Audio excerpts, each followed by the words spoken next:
Okay, America. Here's what's going on. So there's been some rumblings, or more than rumblings, in the past week or so. I mean, it's been going on really all year about Trump allies or then Trump himself with his hats joking about Trump 2028. Trump 2028. I hope this never ends. I would love to do it. I have my best numbers ever. If you read it, am I not ruling it out? You'll have to tell me. About a week ago, Steve Bannon, his chief 2016 strategist, went on an interview and stated very plainly and matter-of-factly, well, he's going to get a third term. So Trump 28, Trump is going to be president in 28, and people just ought to get accommodated with that. So what about the 22nd Amendment? There's many different alternatives. At the appropriate time, we'll lay out what the plan is, but there's a plan, and President Trump will be the president in 28. there are ways.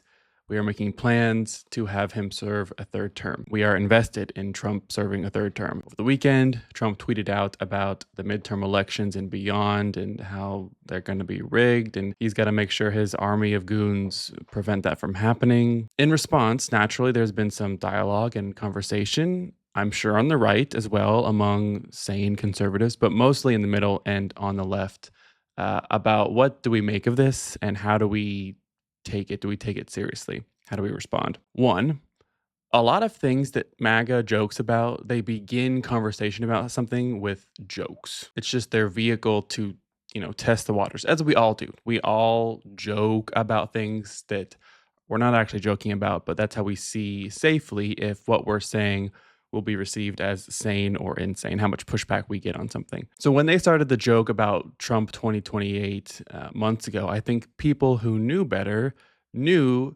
not to give them the reaction they wanted, because that's also part of it. They're also looking to see, how much can I make the libs squirm? That's part of it. So it's wise not to give them the reaction that they're looking for, but to also understand that that's how they've always worked, joking and joking and joking until they're not joking. And at that point, it's kind of been normalized into the conversation, into the dialogue about what we're joking about. Hey, maybe we're actually interested in that. And then all of a sudden, it's not so far-fetched. Two, you have to look at the fact that with Trump and the Republican Party under him, time after time after time after time after time after time, so many accusations that they make are actually confessions. Every accusation is a confession. And all they've been doing at Trump's direction, following his lead for 5 years now, is accusing the left or establishment Republicans, rhinos, of rigging elections. It's one of the only consistent positions that they have held, that they have wasted time on for 5 years now, is that the left is rigging elections. And they accuse Democrats at both the smallest local levels of public office and government, literal innocent poll workers, nonpartisan poll workers, to the highest ranks of the Democratic Party, baseless accusation after baseless accusation of rigging elections. And that makes me worry, because we have seen for the past 5 years that a lot of accusations that they make are often things that they are already guilty of having done or are planning on doing or in the middle of doing right now. Every accusation is a confession. So if history and their patterns tell us anything, that's another reason to be wary of what they're up to and what they plan on doing with the midterms in 2028. Three, the fact that he's already tried it once to undermine an election. He's already tried to call Republicans in Michigan and Wisconsin and Georgia and ask them to find votes. He's already tried to force Republicans in those states to send different electors to Washington, D.C. to certify him as the winner instead of Joe Biden when Joe Biden won those states. He's already tried to get judges across the country to throw out legal, perfectly valid American citizens' votes. He's already tried to storm the Capitol and go after government officials who wouldn't do his traitorous bidding. So as quickly as this country moved past and forgot or just excused January 6th, if one does pull that back into memory, back into thought, it's not encouraging. And lastly, I feel like a lot of people who are saying you're overreacting, you're envisioning the worst case scenario that's not going to happen. I just feel like every person who has said that in the Trump era, that you're overreacting, the worst case scenario is not going to happen, they've been made to eat crow quite a bit, quite a few times for breakfast, lunch, and dinner. They told us he wouldn't come for Roe v. Wade, and now Roe v. Wade no longer exists. They told us he would step up to the office, to being president in the event of a national emergency. It would lead us through like any adult human being would be expected to. And then we got to COVID, and he started telling us to inject bleach in our arms, and that it would be gone by Easter, and that if we don't test, there's no cases. And then 1 million Americans were dead. I will give him Operation Warp Speed, helping us once we got back on our feet, but the interim was very bad. They told us, although he's a bit immature and seems to be quite focused on materialism and his own personal wealth, it's that personal wealth, with him already being independently wealthy, that will prevent him from being any sort of corrupt. That wasn't a concern.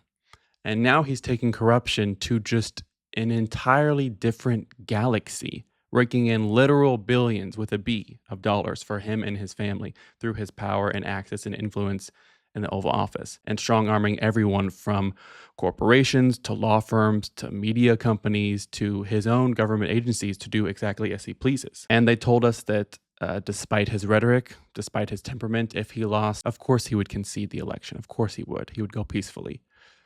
And then we got January 6th. So this whole stop overreacting and giving air to the idea of worst case scenario is a strategy that hasn't worked in a lot of cases and turned out to be the exact wrong advice.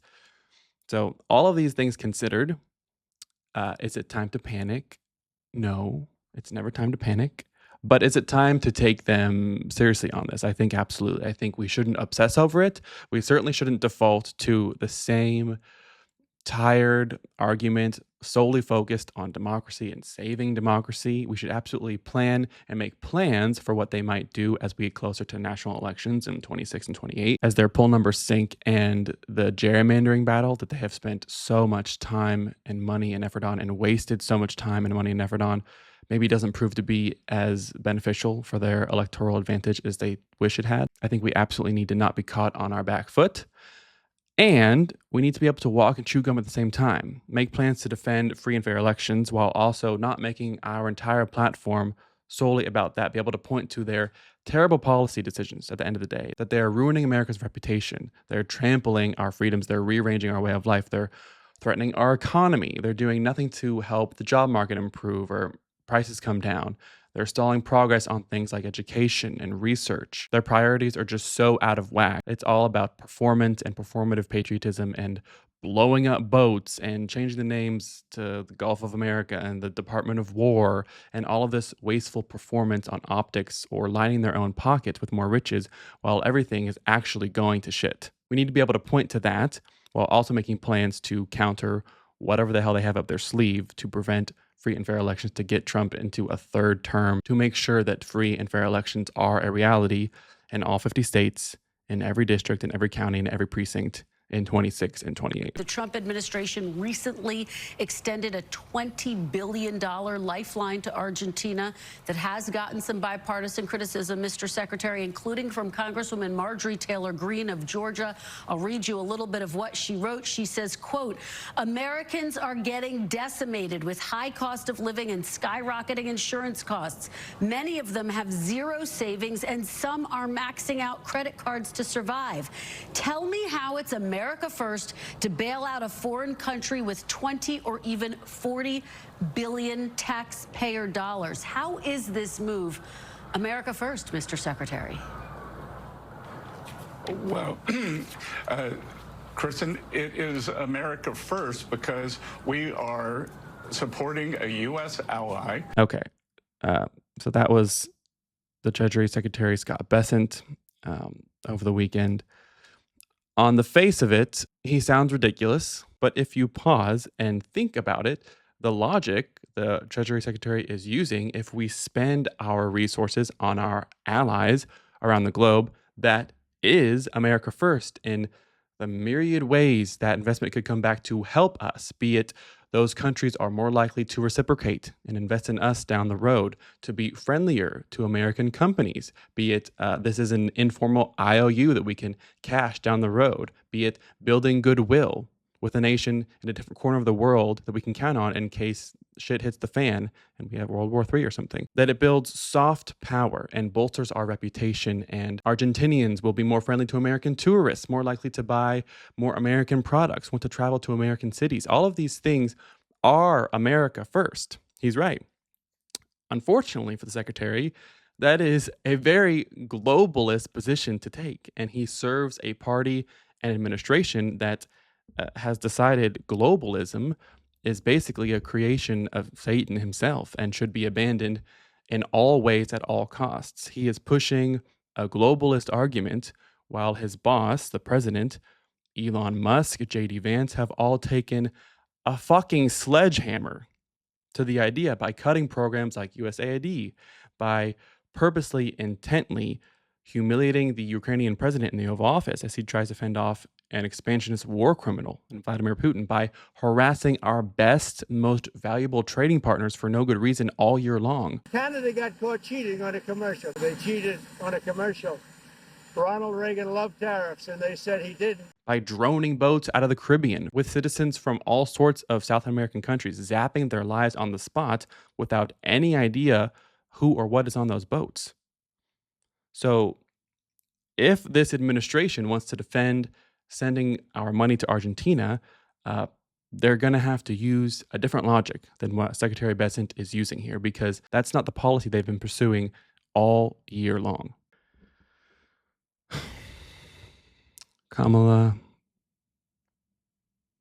please don't run again, please. Democrats all around, and this is actually insane considering the ass whooping they took because of these things last year. But the Democrats, you have a 200-year-old Democrat with obvious dementia and many other health problems running for re-election. You have establishment Dems, especially like Biden staffers, refusing to admit any fault in any of their decision-making, be it on policy or on enabling the old man to rerun again. We did have legislative wins. Sure, and but he that didn't is talk about him that well, though. He couldn't talk about them. He wasn't campaigning no. that Wait, vigorously. first of all, he did talk about them. Whether it broke through or not, he did. Tim, he did talk about. I mean, he talked way less to the press than Donald Trump does. Way less. And he wasn't out there at all. He wasn't good off the cuff. He wasn't doing press conferences. Let's just be real. Like, he didn't do night events. Tim, that's not true. Tim, you're conflating all of it. That's what you're doing.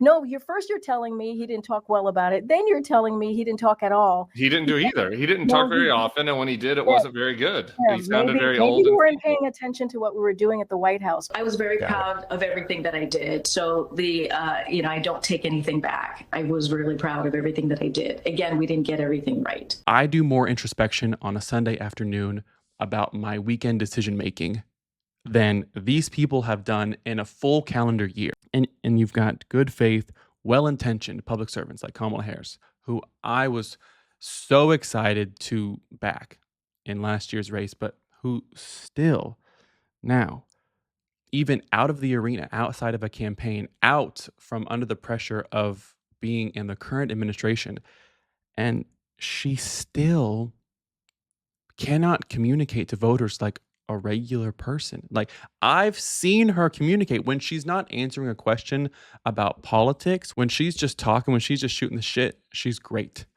But when she's asked a political question, she speaks like a politician. It's obviously been seared into her brain. And I think just she seems incapable of unlearning that. To say that he couldn't be on the ticket effectively because he was gay is hard to hear. No. That's not what I said. That he couldn't be on the ticket because he is gay. My point, as I write in the book, is that I was clear that in 107 days, in one of the most hotly contested elections for President of the United States, against someone like Donald Trump, who knows no floor,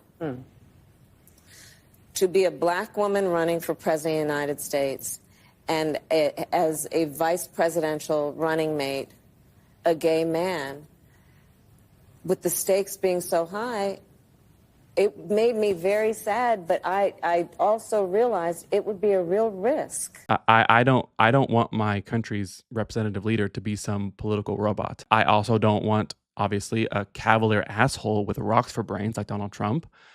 I don't want a spineless shell of a human being who has sold his soul and has no beliefs or values of his own.